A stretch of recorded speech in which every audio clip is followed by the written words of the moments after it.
राम साहब की, देवनंद भगवान की, वीर तेजाजी महाराज की। ठाकुर जी महाराज के पवित्र प्रांगण के अंदर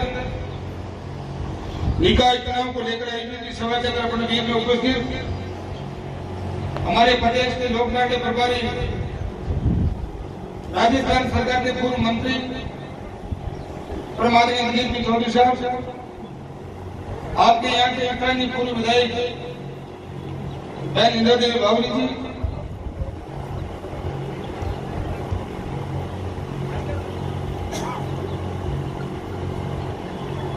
चेयरमैन साहब विजयराम जी,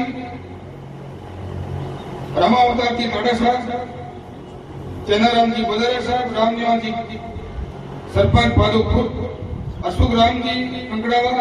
रमावतार जी बांता, पुगरा जी गोला, बहन आयुषी, सम्मानित मंच और सामने विराजमान इस पार्टी के कदावर नौजवान साथियों, पूर्व वक्ताओं ने आपको हर हिंदू के बारे में, हनुमान जी के संदेश के बारे में, विचारधारा के बारे में, पार्टी की नीति के बारे में बात की। लेकिन मैं ज्यादा लंबी बड़ी बात नहीं करती, एक ही बात करूंगा। मुझे इस बात का फक्र है कि मैं उस टीम का सदस्य हूं, उस टीम का कप्तान नागौर का साथ सम्मान देने वाले। आज राजस्थान के अंदर, देश के अंदर किसी जाति, धर्म, मजहब के साथ इसको ले जाने की बात होती है। विधायक खूब है राजस्थान के अंदर, कांग्रेस के भी विधायक है, भारतीय जनता पार्टी के भी विधायक है, लेकिन कहीं भी न्याय की बात होती है। आप सोशल मीडिया के माध्यम से मुझे एक को नेता बता दो, बीजेपी या कांग्रेस के उस विधायक का या उस सांसद का नाम बताओ मुझे, कि सोशल मीडिया के अंदर वो ये पोस्ट है कि मैं भारतीय जनता पार्टी का विधायक हूं और उस अमुक इलाके के अंदर अन्याय हुआ और मैं कल वहां आ रहा हूं। उन विधायक की ज्यादा हलचल होगी या हनुमान बेनीवाल की एक पोस्ट है कि मैं राजस्थान के उस जिले के अंदर न्याय हुआ और कल हनुमान बेनीवाल उस जिला मुख्यालय पर पहुंचेगा, तब ज्यादा हलचल होगी या बीजेपी या विधायक कांग्रेस के विधायक हो जाएगा जब ज्यादा प्रतिशत में हलचल होगी? किसकी होगी? कारण क्या है? राजस्थान के अंदर अरल विधायक की एकमात्र सांसद है और कांग्रेस के सीधे सीधे विधायक है, बीजेपी का राज है, उसके बाद भी हनुमान बेनीवाल का नाम आगे प्रशासन के अंदर क्यों कह सके? आप सब लोग पढ़े लिखे लोगों में आना जाना रहता है, समझदार लोग, आप मुझे बताओ ऐसा क्या ताकत, ऐसी क्या ताकत? साथियों, कोई भी चुनाव हो, चाहे निकाय का चुनाव हो, चाहे विधानसभा का चुनाव हो, चाहे लोकसभा का चुनाव हो, हर नेता चुनाव से पहले लोगों के बीच आता है, बड़ी बड़ी बात करता है।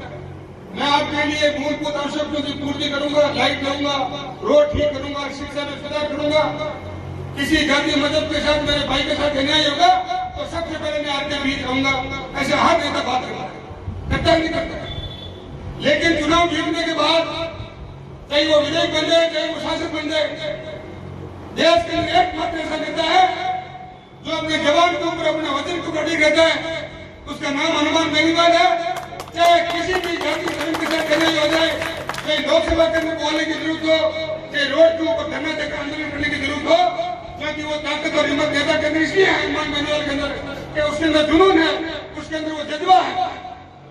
उस व्यक्ति के अंदर मन के अंदर जैन कर एक बात है कि मैं जिन बातों के साथ नागौर के अंदर लोगों से वोट लिया हूँ, मुझे मेरा फर्ज, मुझे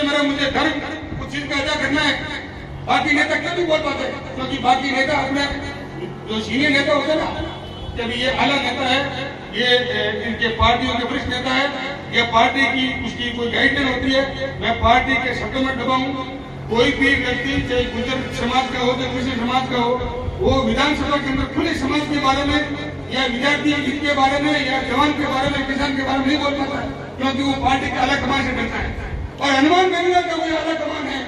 तो आप हो, नौजवान है, देश का किसान अलग कमान है, वो आपके साथ कोई भी बात होगी तो बेहिचक किसी से न डरते हुए आपके लिए हित की बात करेगा, आपके हक करने की बात करेगा और आपके लिए लड़ेगा। तब जाकर छत्तीस कौम के अंदर, प्रशासन के अंदर, जवान के अंदर, किसान के अंदर कोई आस की उम्मीद है,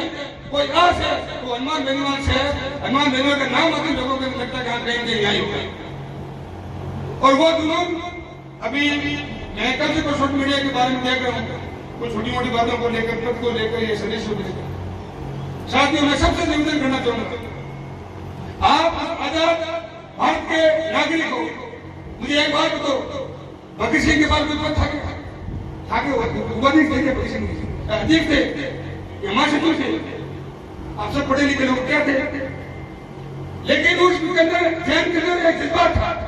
कि मैं व्यवस्था परिवर्तन करूंगा, देश को आजादी देने को जुनून काम नहीं करना, और वो का वो जुनून आपके नेता हनुमान बेनीवाल के अंदर है। तो मैं तो आप सबसे निवेदन करना चाहूंगा कि जिस व्यक्ति ने अपने जीवन के अंदर पिछले 30 सालों से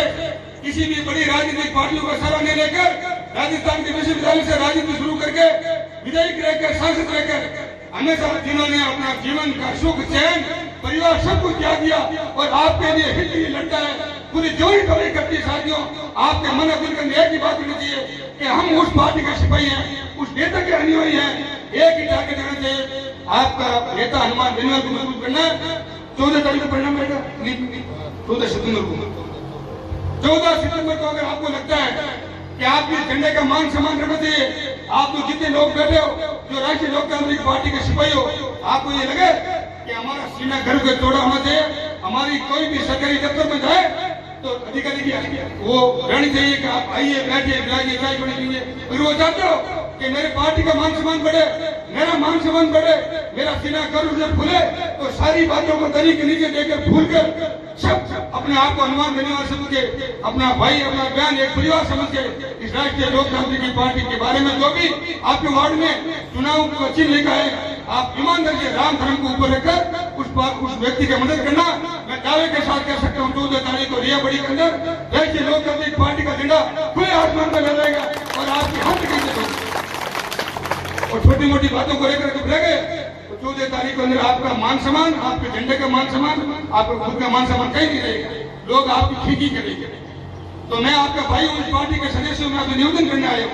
सारी बातें छोड़कर हनुमान बेनीवाल के ताकत, हनुमान बेनीवाल के संघर्ष को एक ध्यान में रखकर आपको आने वाले तारीख को मतदान करके राष्ट्रीय लोकतांत्रिक पार्टी को मजबूत करना है। उसी मजबूत में आपकी मजबूती है, उसी में आपका मान सम्मान है, सब कुछ आपका हक अधिकार की रक्षा होगी, सब कुछ आपके साथ रक्षा होगा। मेरी बात खत्म करूंगा, बाकी धीरे धीरे आपको सारी बात बताएंगे।